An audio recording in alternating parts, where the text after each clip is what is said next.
Bonjour à tous, c'est Mélie Yogi et je suis ravie de vous retrouver sur la chaîne de Decathlon aujourd'hui pour vous apprendre à utiliser une sangle de yoga ou yoga strap.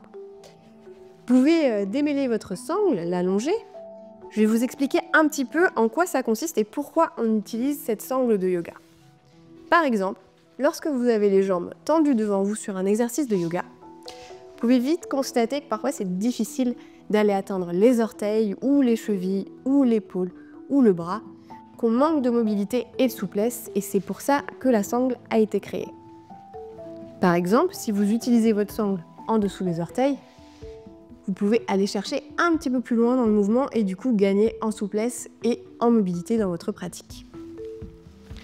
Deuxième exercice que je vous recommande pour déverrouiller plutôt le haut du corps cette fois-ci, c'est d'utiliser la sangle dans toute la largeur, en fonction de la longueur de votre sangle, en tout cas le plus large possible pour ne pas vous blesser au niveau des épaules, et venir effectuer ce mouvement. On commence plutôt large, on adapte sa respiration à la posture, donc quand vous inspirez et que vous ramenez la sangle vers l'arrière, essayez de regarder un petit peu vers le ciel, de bien ouvrir la poitrine, et à l'inverse, quand vous expirez, arrondissez le dos et rentrez la tête. Et continuez à votre rythme. Vous allez vite sentir que la sangle devient un petit peu trop confortable, donc on réduit la distance et on continue.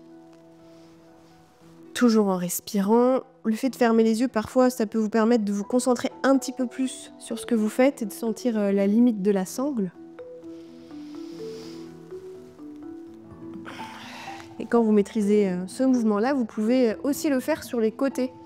Donc partez avec les bras au-dessus de la tête et puis descendez sur les côtés, comme si vous vouliez ramener les bras vers le tapis dans un sens et puis dans l'autre. Vous pouvez aussi engager le buste complètement, pas seulement les bras et les épaules, et même la tête.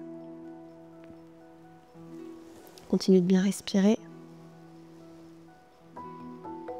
Lorsque vous reviendrez au centre, vous pourrez cumuler les deux techniques, les deux petits exercices qu'on vient de voir, avec un seul exercice qui nous permet de faire une rotation complète sur l'extérieur, dans un sens, puis dans l'autre, pour voir si la mobilité de l'épaule est la même des deux côtés.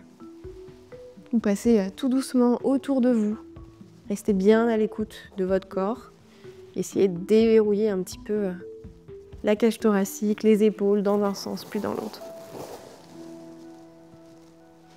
On laisse un petit peu de côté le haut du corps, on passe à l'exercice suivant avec la sangle.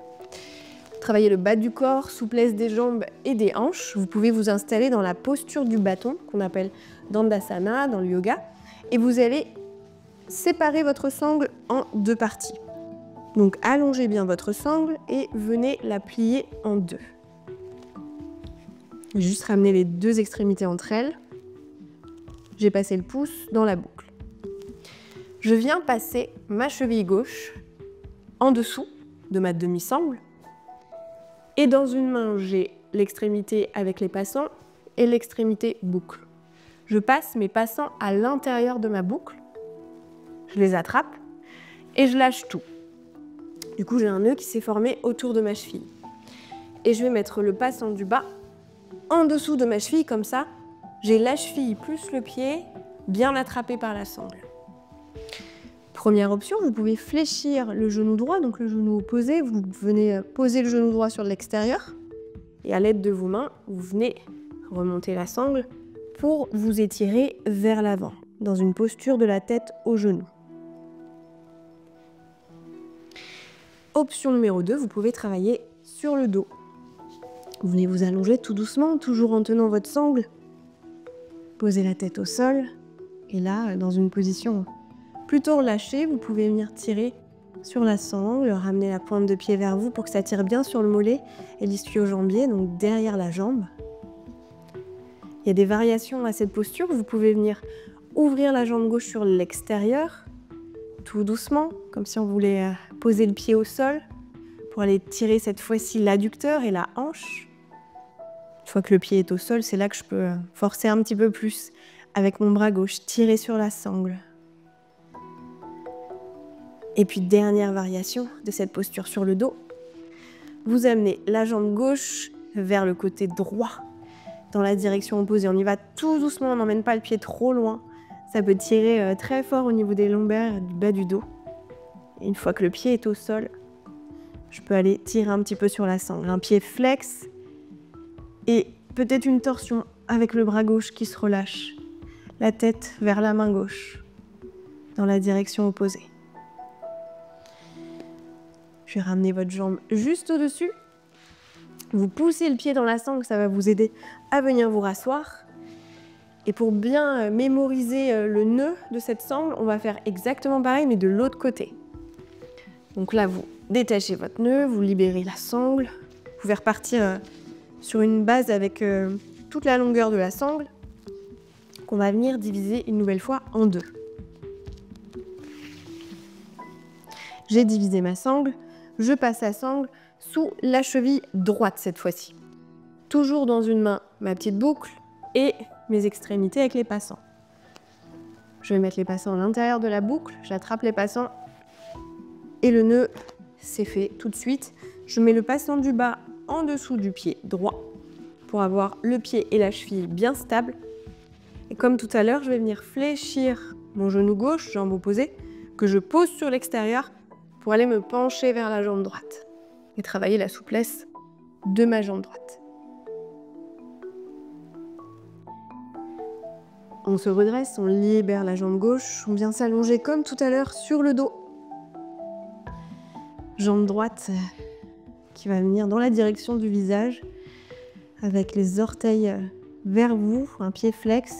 C'est vous qui dosez l'intensité de l'étirement. Forcément, plus vous allez tirer, vous pouvez utiliser les deux mains pour plus de poids. Plus vous allez sentir l'étirement derrière la cuisse, ici. En variation numéro 1, on avait ouvert la jambe sur le côté droit dans un premier temps, pour travailler la mobilité de la hanche et la souplesse de l'adducteur. C'est pareil, on peut tirer de plus en plus avec la main droite. Puis, je repasse la jambe droite au-dessus de moi et je vais aller chercher la direction gauche. Toujours le pied assez bas, n'allez pas chercher trop loin. Vous ajusterez ensuite une fois que le pied est au sol pour tirer un petit peu, relever la position du pied. J'ouvre le bras droit et je pivote la tête dans la direction opposée pour effectuer une torsion. Et à nouveau, je viens quitter ma posture. Je ramène la jambe au-dessus, je pousse très fort le pied dans la sangle et ça va me permettre de me rasseoir et de retirer la sangle. Voilà pour cette petite démonstration. J'espère que vous avez appris des nouvelles choses et des techniques pour utiliser votre yoga strap ou sangle de yoga lors de vos pratiques. Je vous remercie d'avoir suivi ce tuto et je vous dis à très vite sur la chaîne Décathlon.